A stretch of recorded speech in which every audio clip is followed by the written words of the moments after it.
Hello friend, this is Mike Ascuti from NC State. Welcome to our lecture on nanophotonics. We're going to focus on materials, structures, and devices with nanoscale features that somehow interact with photons. Another point is that this topic has all to do with what are called photon matter interactions. All right, so let's remember that Max Planck in about 1900 postulated that energy radiates in discrete quantities, or photons. And then also remember that it was Einstein a few years later, approximately 1905, who came up with a physical explanation of this behavior, this radiation that happens in discrete quantities. So that's kind of what we're talking about. We're going all the way back to the earliest days of quantum physics, and we're applying some of those principles now in the area of nanophotonics. All right, now another point to say at the outset, I don't want this to be missed, and that is that electronic band structures, or the electronic band structure of materials, largely determines the photonic behavior.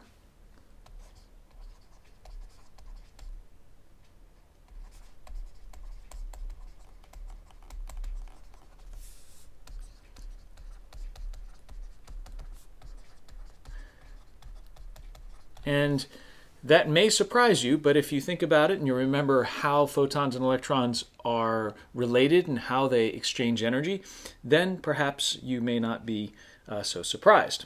All right, so here is our outline for this chapter. Our topics are going to be, first of all, those photon matter interactions. So we're going to say these are going to be interactions such as what? Absorption, emission, and what else do photons do in materials?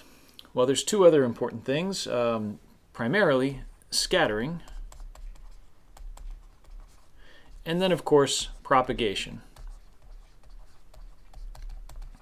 or when the wave simply passes through something. Then we're going to talk about permittivity.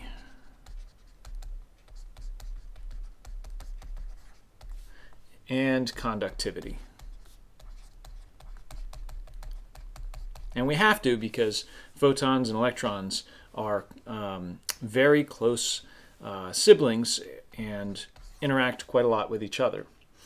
And that'll allow us to talk about metals, and in particular metal quantum dots, and finally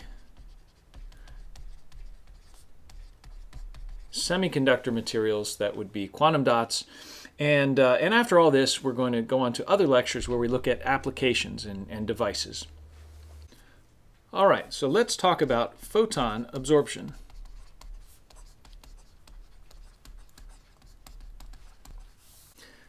Now this happens when a photon is actually annihilated or completely disappears.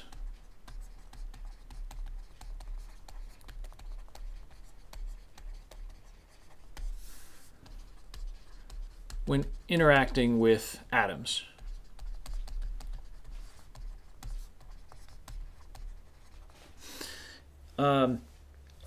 And when this happens, it is giving its energy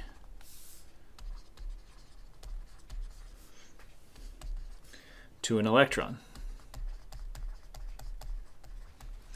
Or its energy is being converted into a difference in an orbital state for an electron.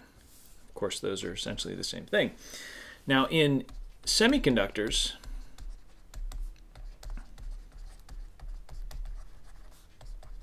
and insulators,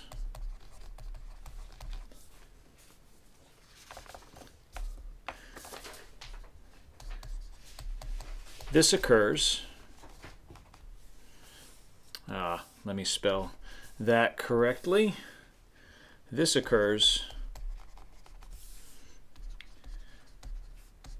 when the photon's energy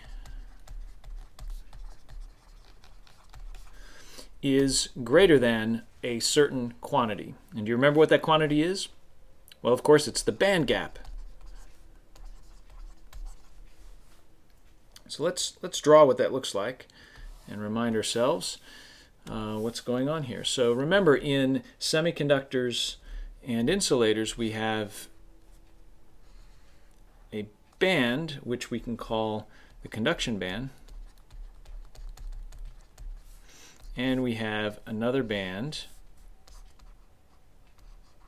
This is the energy, a valence band. And what we're talking about here is that when a photon comes into this material, this semiconductor, then we can find an electron going from a valence band to the conduction band because it's gaining the energy from the photon. Right? So that can happen in semiconductors and insulators. However, if you think about conductors, what is the band structure for a conductor?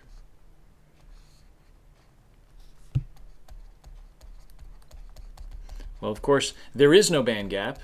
The Fermi level is inside one of the bands, and so there's no conduction. So, I'm sorry, then there's no band gap. So when a photon comes in, one of the common things that happens is that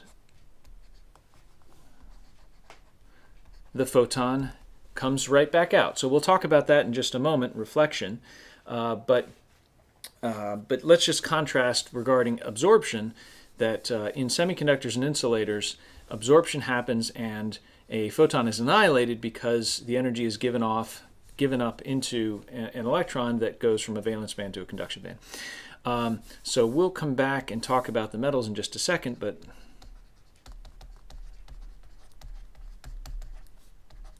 so let's remember, this is for semiconductors and this is for metals.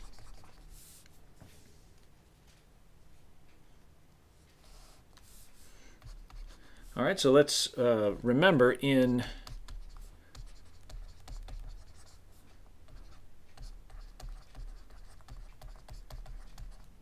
metals, the valence and conduction bands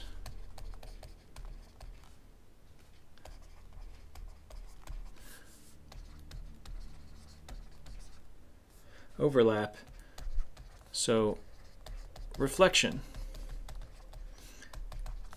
is more likely.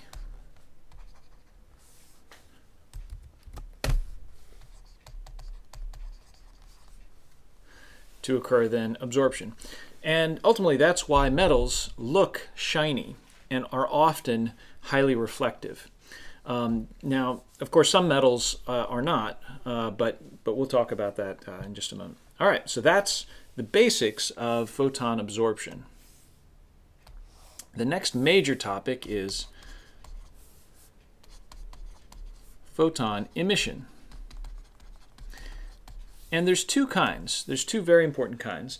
And in detailing those, let's identify that something at the outset, and that is that this occurs when photons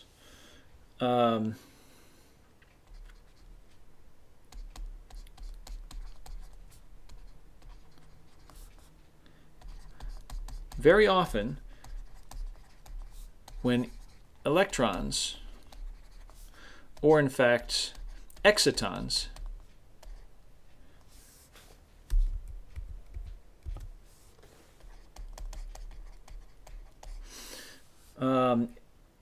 relax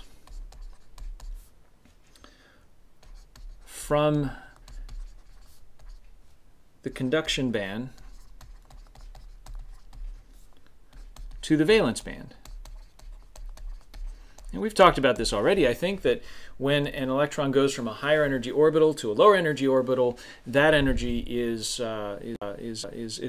emitted or transferred into a photon that radiates out from the material. Now, an exciton, by the way, is just an electron-hole pair.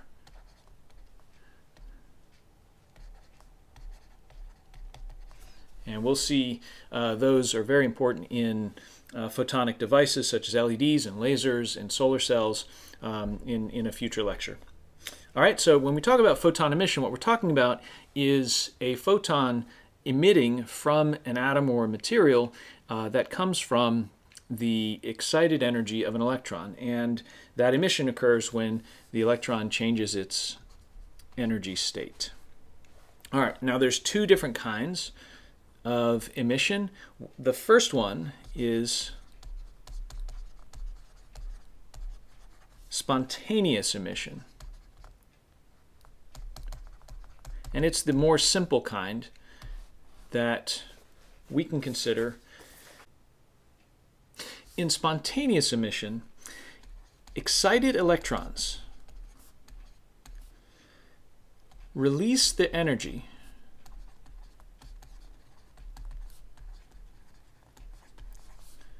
randomly in a kind of unpredictable with precision process. In other words, it's a statistical event. It just decides to do it at the precise moment that it does without being prompted by something else. And so the energy is released randomly, in a sense, on their own. And usually this happens on a time scale of hundreds of nanoseconds.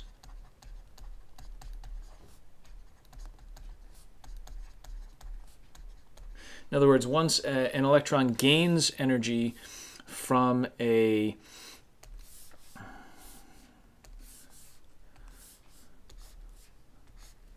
photon, let's say this is a conduction band, this is a valence band edge, and we have a photon coming in. And if that electron is absorbed, or I'm sorry, if the energy is absorbed and an electron goes from the valence band to the conduction band, then what can happen is, on the scale of hundreds of nanoseconds later, a new photon can be generated from the relaxation of that electron. And in that case, the photon can go in any direction, as you can kind of see here. All right, so it can get absorbed and then it can decay. And when that happens randomly, that decay, it's called spontaneous emission. All right, now the second contrasting type is called stimulated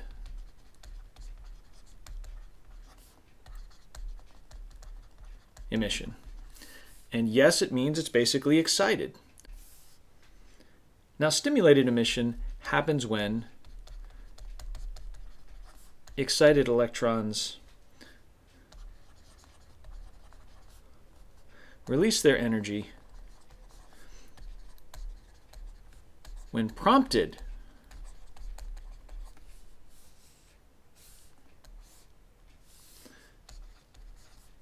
by another photon. And this will have the same phase and direction.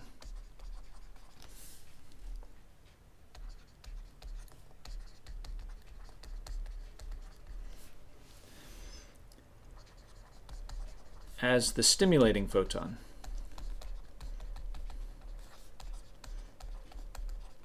So excited electrons release their energy when prompted or perturbed by another photon. And this, we should clarify, emitted photon will have the same phase and direction as the stimulating photon. Now we can actually draw this. And let's try this again. Same kind of structure. Let's say these are the band edges, valence, conduction band. And of course what we're talking about here is we have a stimulating photon. We call it HF with a superscript ST, basically stimulating. And then of course we already have now the electron at its high energy state in this scenario, and this photon keeps on going because it is not absorbed, this one, but because it interacts with this excited electron, this energy comes out and it's going to go in the same direction and have the same phase. And so I'll call this the emitted superscript photon. All right, so that's the basic idea of stimulated emission, and we should note that this is the key to lasers, and it's this principle that makes lasers special. All right, so we talked about absorption, we've talked about emission. Now we got to talk about scattering just a little bit. Now scattering is simply the process of a photon interacting with the material where little or no energy is ultimately absorbed.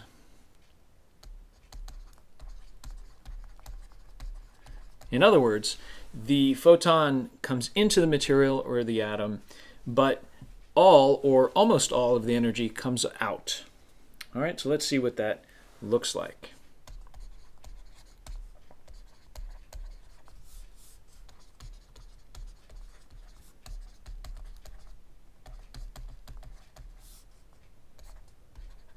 All right, but what's the difference between something that is a photon scattering type of event or the photon just passing through material? Well, the primary difference is that when a photon is scattered, the material actually interacts with the energy of the photon, but gives it back. And in that process, the direction of the photon can change. So, for example, when you see something foggy, this is a scattering event. And so there's two types. First one is called elastic, or elastic scattering, and this leads to the same wavelength and energy coming out from the in other words, the output photon has the same wavelength and energy as the input photon, while in type 2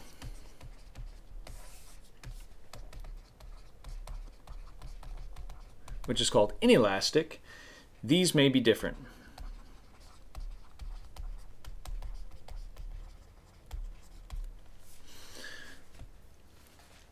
All right, that's it for now.